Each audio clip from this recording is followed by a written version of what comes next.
بسم الله، اللهم صل وسلم وبارك على سيدنا محمد وعلى آله وصحبه أجمعين.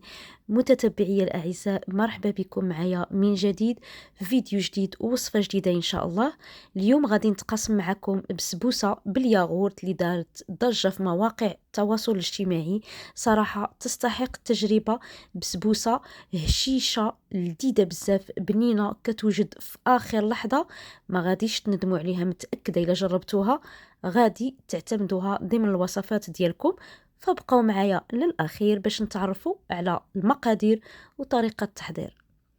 بسم الله. بالنسبة للمكونات اللي غادي نحتاج لتحضير هذه البسبوسة، عندي كأس إلا ربع من السكر حبيبات، كأس إلا ربع من الزيت النباتية، وكأس إلا ربع من الحليب بدرجة حرارة المطبخ. كذلك عندي 2 حبات بيض بدرجة حرارة المطبخ.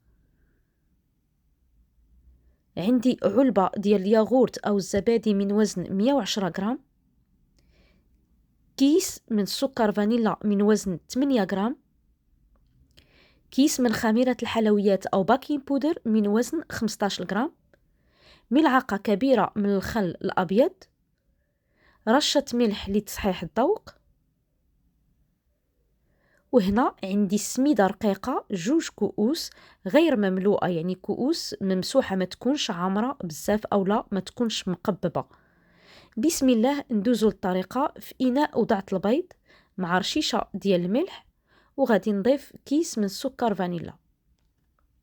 بالنسبة للفانيلا ممكن تستعملوا الفانيلا السائلة، كيف ما ممكن تستعملوا القشر ديال البرتقال محكوك أو لا القشر ديال الحامض محكوك. صافي خلطت العناصر وضفت كأس إلا ربع من السكر سنيدة وخلطت مزيان. ومن بعد كنضيف هنا الزيت هو كذلك كأس إلا ربع. الكاس اللي غادي تاخدوا به القياس أخواتي غتحافظوا عليه في جميع المكونات. صافي خلطت العناصر جيدا وغادي نضيف الحليب. بالنسبة للحليب اللي ما بغاتش دير الحليب ممكن تعوضوا بكاس إلا ربع من عصير البرتقال، حتى هو كيعطي واحد المذاق رائع لهاد البسبوسة هادي.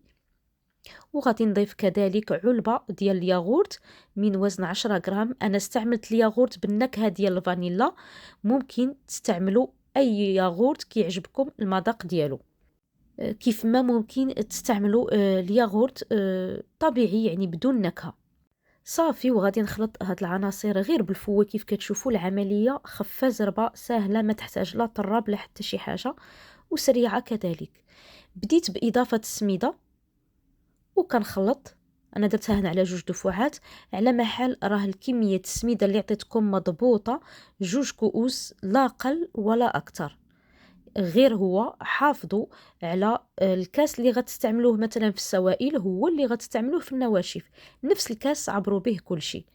بعد ما خلطت الخليط جيدا، اخر حاجه غنضيفها هي خميره الحلويات او باكين بودر، وغادي نضيف عليها من الفوق معلقه ديال الخل. بالنسبة ليا أنا استعملت الخل الأبيض، نتوما اللي عندها الخل الأصفر فكذلك ماشي مشكل تستعملوا، حتى هو راه نفس النتيجة. غادي نخلط هاد العناصر جيدا مع بعض، وهذا هو القوام اللي كنتحصلوا عليه، كيكون خليط سائل بهذا الشكل هذا. راه المقادير البنات مضبوطة، ما تزيدوا حتى شي حاجة ما تنقصوا حتى شي حاجة، التزموا فقط بالمقادير وغتحصلوا على نتيجة جد جد مرضية. بالنسبة للمول اللي غادي نستعمل انا اختاريت هذا، القطر ديالو 26 سنتيم، دهنته بشويه ديال الزبده ولبسته بورق الطبخ من التحت غير باش نتفادى الالتصاق ديال هاد البسبوسه. وكذلك الجوانب دهنتهم بالزبده ورشيتهم بالسميده. وبالنسبة للأخوات اللي ما كيتوفروش على ورق الطبخ فماشي ضروري، فقط دهنوا المول ديالكم بالزبدة ورشوه بالسميد عادي، ونفضوا ديك الفائض ديال السميد باش ما يجيكمش السميد لاصق في البسبوسة ديالكم. وبالنسبة للمول اختاروا أي مول بغيتو نتوما. صافي اخواتي خويت الخليط كيف ما شفتوا معايا وسرحته في المول، راه كيكون سائل.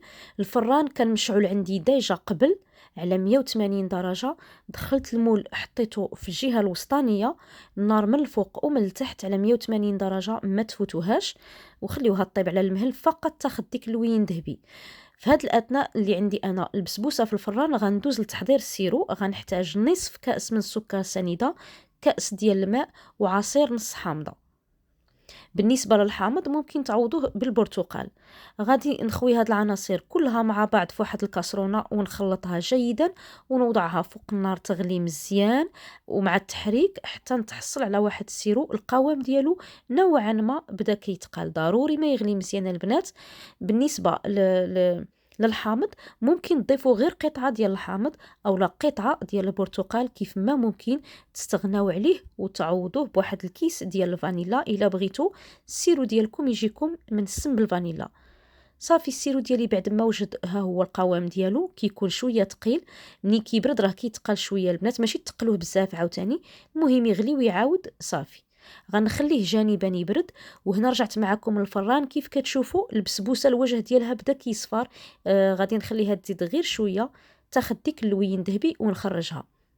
ما تفوتوش فيها الطياب البنات.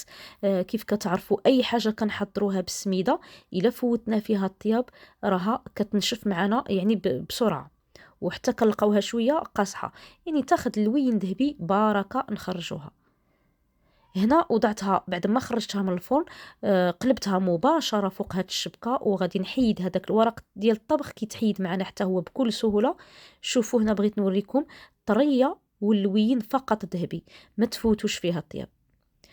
قلبتها في الصحن ديال التقديم البنات، وغنوريكم هنا العلو ديالها، يعني راه ما فايتش 2 سنتيم. انا البسبوسه كتعجبني في هذا العلو هذا. اللي بغات البسبوسه تجيها عاليه اكثر فما عليها غير دير مول صغير، يعني مول 24 سنتيم او لا 22 سنتيم، ولكن هذا العلو هذا جد مناسب المول 26 سنتيم. البسبوسه ديالي وهي باقا سخونه كنسقيها هنا بهذاك السيرو اللي حضرت معكم وخليته برد مزيان. هذه قاعده خذوها البنات دائما فاش تبغيو تسقيو بشي حاجه، يعني بالسيرو مثلا. البسبوسه عندي سخونه السيرو بارد، او لا العكس صحيح، السيرو يكون سخون والبسبوسه بارده. الا سقيتوا البسبوسه ديالكم وهي سخونه بالسيرو كذلك سخون، راها من الوسط غادي تجيكم معجنه وما غاديش تجيكم يعني مسمده ومرمله. ضروري واحد في هاد الجوج يكون بارد والثاني يكون سخون مزيان. صافي غادي نسقيها من جميع الجوانب. وبالنسبه للتزيين انا خديت هنا مربى المشمش، تقدروا تستعملوا اي مربى كيعجبكم المذاق ديالو، اولا العسل اولا الناباج، ليكم الاختيار وعلى حسب شنو متوفر عندكم نتوما. غادي ندهن الوجه ديال البسبوسه مزيان. انا كيعجبني هذا المذاق ديال المشمش كيتواتى مع هذه البسبوسه صراحه. غندهن الوجه كامل والجوانب كذلك، كيعطي واحد اللمعه زوينه. ونكمل معكم التزيين. انا خديت هنايا كاوكاو اولا الفول السوداني، حمرته شويه وهرمشته هكا كونكاسي، اللي تقدروا تعوضوه باللوز كونكاسي اولا اللوز افيلي، اولا جوز الهند اللي هو الكوك حتى هو كيجي معاها. يعني كيعطي واحد المذاق رائع ومميز للبسبوسه. هذا هو الشكل النهائي ديال البسبوسه البنات. هانتوما كيف كتشوفوا يعني تزيين بسيط جدا، تحصلت على واحد الشكل ديال البسبوسه اللي راقي وكذلك بنين بزاف. هاد كاوكاو كيزيدها البنه الصراحه. غادي نقطعها معكم هنا كيف ما العاده باش تشوفوها كيف كتجي من الداخل. وكيف قلت لكم اللي بغات البسبوسه عاليه دير مول صغير. شوفوا معايا البنات، هنا غنهز لكم طريف تشوفوه كيف كيجي من الداخل. صراحة هاد الوصفة ما ندمتش عليها، تستحق التجربة. بسبوسة بنينة بزاف، هشيشة والطرية خفيفة بزاف. شي حاجة طوب. كنتمنى انكم تجربوها، ما غاديش تندموا عليها. شوفوا معايا البنات القوام ديالها من الداخل كتكون مرمله صراحه، تذوب في الفم ذوبان. كنتمنى انكم تجربوا هذه الوصفه هذه. وإلا استفدتوا من الفيديو وعجبكم ما تنسونيش من لايكاتكم، تعليقاتكم الطيبه، واللي جربتها تخلي لي رايها في التعليقات. الى هنا غنكون وصلت معكم لنهايه الفيديو. نقول لكم بسلامه ونشوفكم في فيديو اخر باذن الله تعالى.